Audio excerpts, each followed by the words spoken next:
Hello everyone. If you look at Mount Elgon, which is at the border of Kenya and Uganda, you might notice an abnormality on its vegetation here. You might see this small rectangle here, and this is the Chepiuk settlement scheme. In 1971, the government started a settlement scheme, Chepiuk 1, and in 1989, Chepiuk 2, and 1993, Chepiuk 3.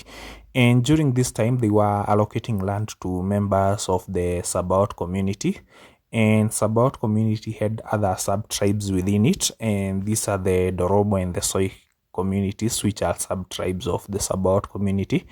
And there were claims of corruption and favoritism by the government where they were allocating this land, and this led to tensions between the local communities and also led to violence.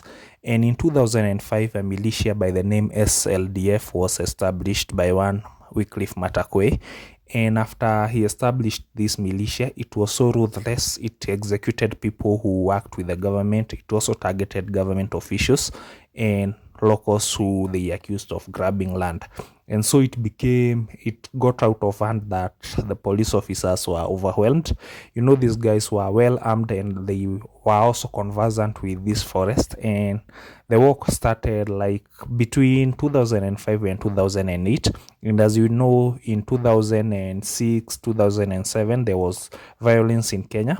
And so most Kenyans did not know of this operation that had started, and KDF were deployed. It was known as Operation Okoa Maisha. And so the government had one target and that was to get this militia leader, Wycliffe Matakwe, dead or alive.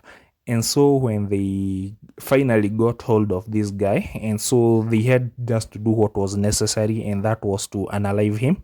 There are lots of conspiracy stories about his death, and others say that he was killed in a shootout. Others say that he was hung from a helicopter. You can tell me on the comments below if you know what happened to him. But there are lots of allegation of human rights abuses. If you know, when a military is deployed somewhere, they don't know the difference between innocent civilians and also these guys, the militias.